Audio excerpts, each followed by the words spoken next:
Hey everybody, thanks for tuning in to this 21 Nuke Salute review.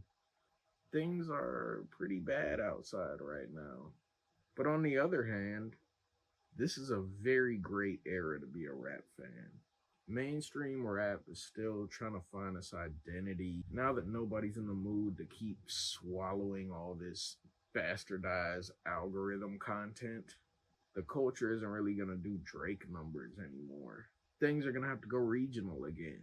And that's kind of what we're seeing happen.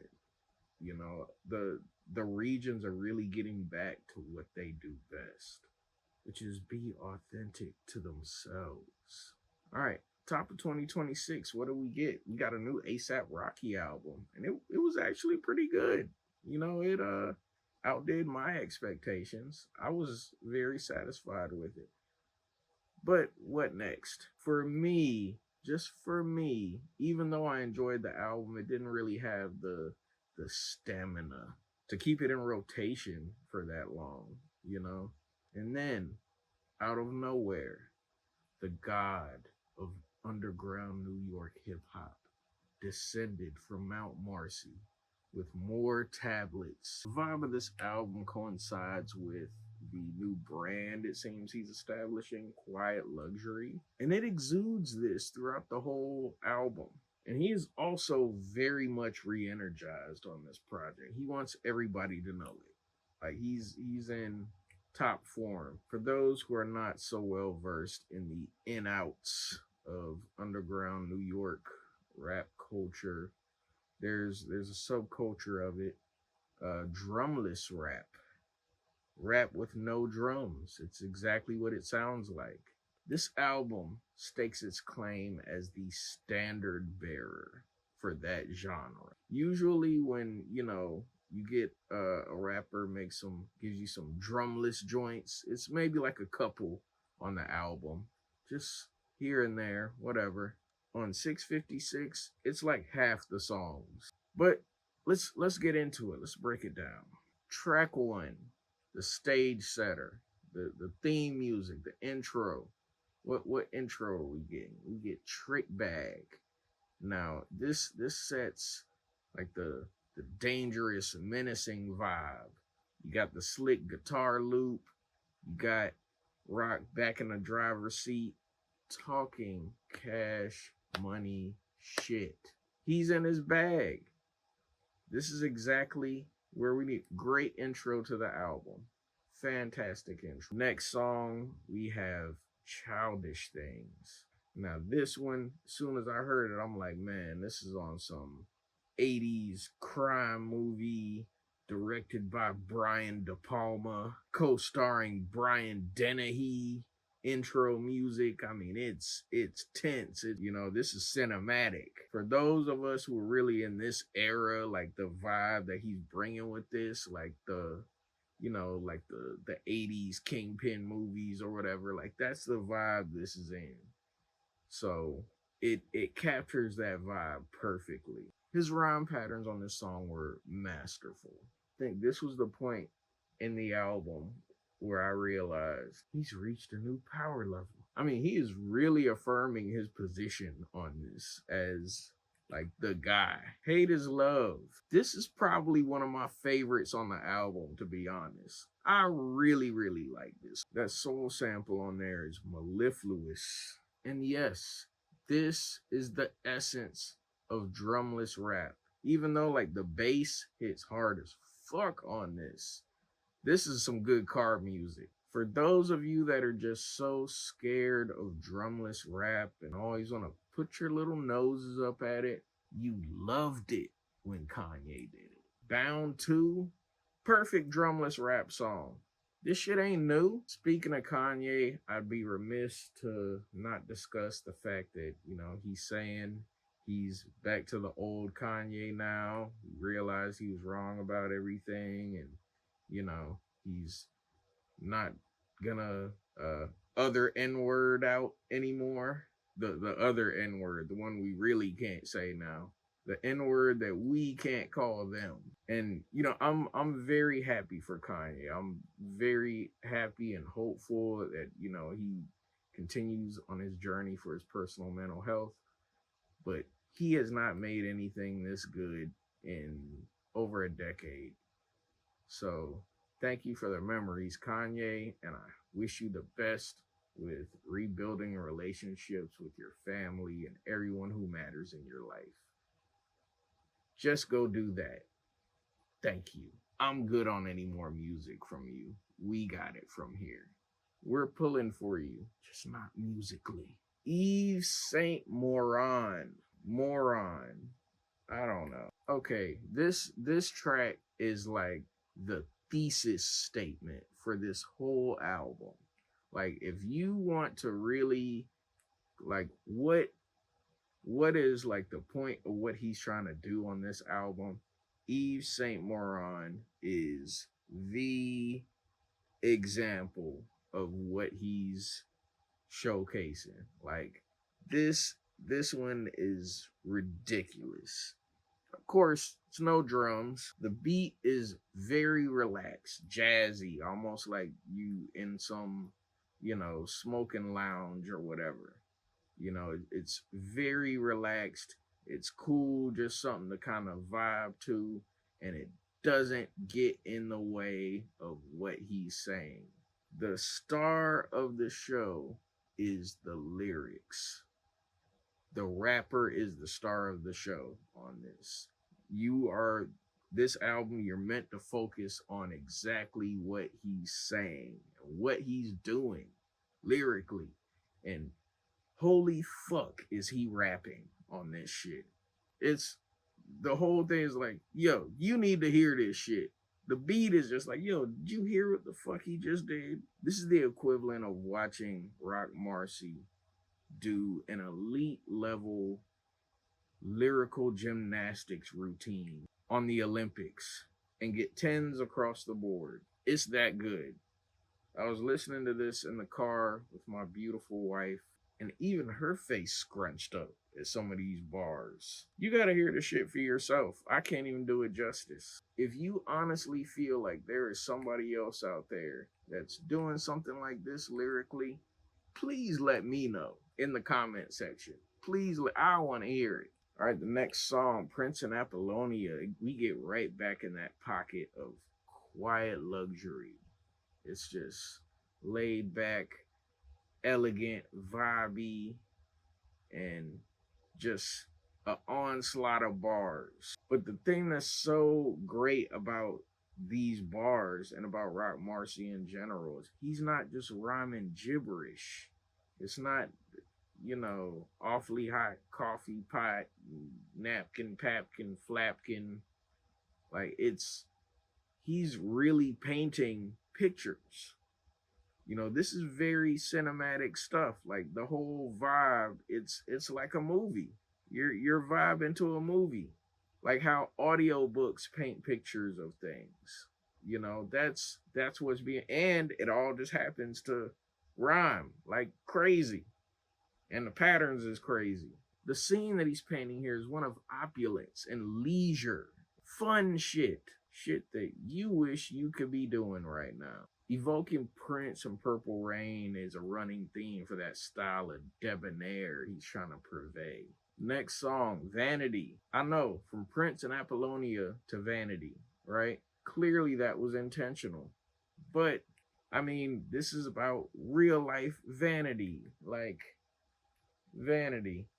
Roc Marci celebrates his own personal beauty for 2 minutes and 17 seconds. These are affirmations.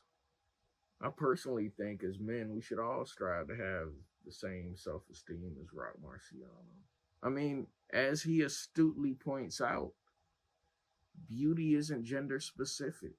You listen to something like this when you're doing your morning grooming routine, I guarantee you take a little extra time. Give a little extra attention to yourself.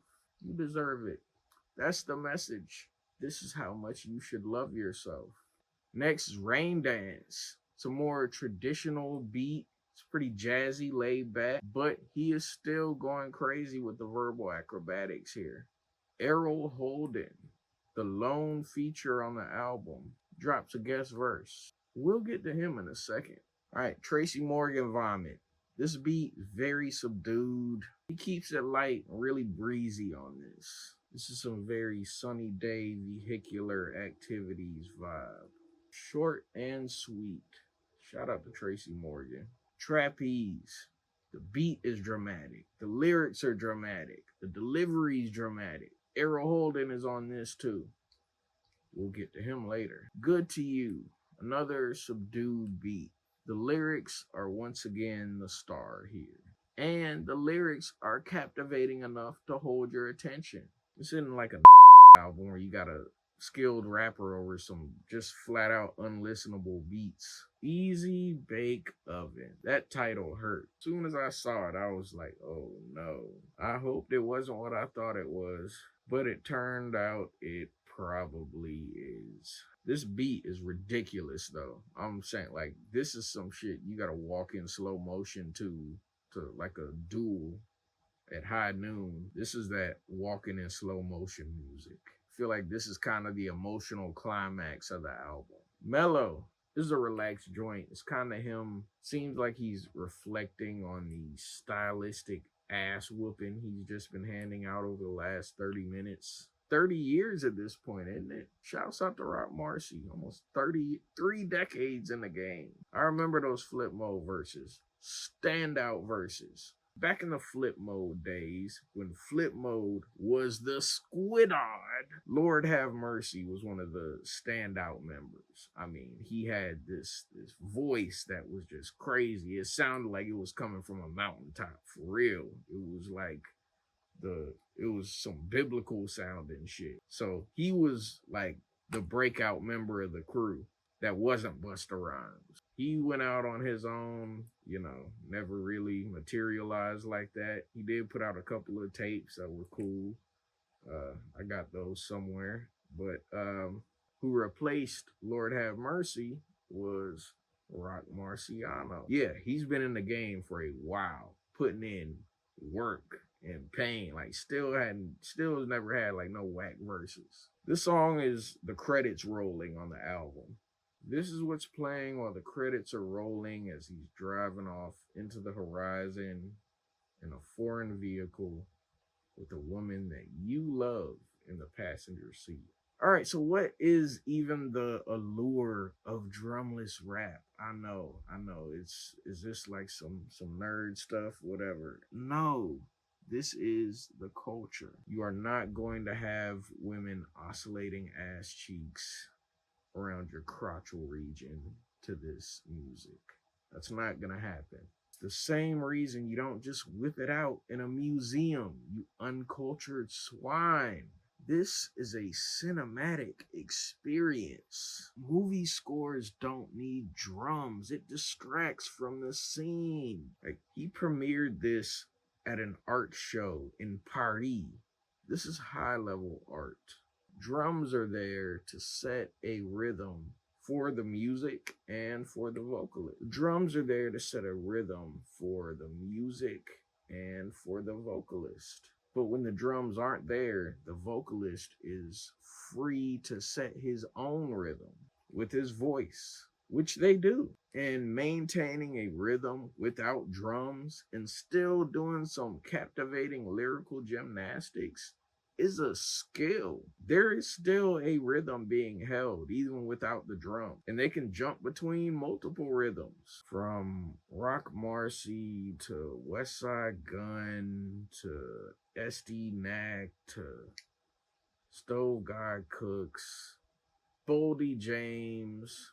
This style of rap has been gaining a new foothold in the culture over the last few years. There's been a lot of talk about some sort of enmity between West Side Gun, Roc Marci, and Griselda, and even within Griselda and Griselda. You know what never helps the situation? A guy who doesn't know any of them posting wild speculations about all their personal lives. Whatever it is, I hope us as listeners can just enjoy the good art that comes from it in the spirit of competition in which it's hopefully intended. No reason to believe it'll go any further than that. These guys are all very good at what they do, and I'm a fan of all of their work. But anyway, this album is definitely setting a high bar for 2026. Like I said, on this album, the rapper is the star of the show.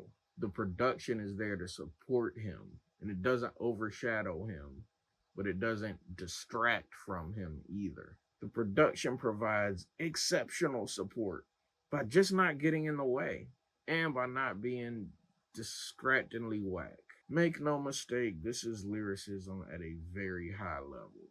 Y'all need to enjoy this style of rapping now before some white guy starts rapping like this and we pretend he invented all of it. He becomes the drumless rap god, and then we get hooks with pop starlets on this shit from now on for the next 10 years. The freedom to craft your own personal art with no oversight from billionaires and corporate interests is so necessary and freeing. You get stuff like this. Okay, let's talk about Errol Holden, the lone feature on this album. I became aware of him late last year when he dropped Mulberry Silk Road, which was 100% produced by Roc Marciano. And I played through it. I was blown away. Like I didn't know what to think. Like it was so unconventional to what I had ever heard. Like a lot of the stuff on there doesn't have drums. It's very drumless. It's very aggressive and a lot of frequent cuts here and there, jumping right to talking and different. Like it's so different, but so unique. He has a very unique style that I really appreciate. So I jumped into his whole catalog: the Joe Frog tapes, Supreme Magnetic, the Fever EP, all of the EPs. This guy's serious. I spent real money on his music. If you listen to his albums, if you like what you heard on 656, you listen to his personal albums, his own albums and mixtapes, the 656 features don't even do him justice. An Errol Holden verse is like an avalanche of game directly into your cerebellum. And a lot of the time, he doesn't even stop when the verse ends. He just keeps going. It's like trying to cut off a fire hydrant. It's like a fire hydrant of game to the face. It's almost painful like that too, but damn, there's some jewels in there. He's got a lot to say, and I'm here to listen. I'm with it. So after listening to all of his stuff, I couldn't help but think, like, did he kind of light a fire under Roc to bring this new animal out of him? But then I went back and listened to some of Roc's stuff too, and I'm like, man, Roc has always been a beast. Maybe it was the other way around.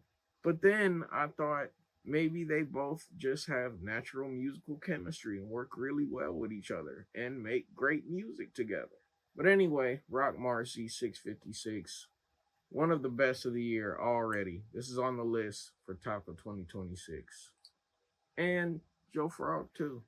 Check out Joe Frog too. But thanks for tuning in. And, if you see any more music reviews from me, it's because I really, really, really like the album.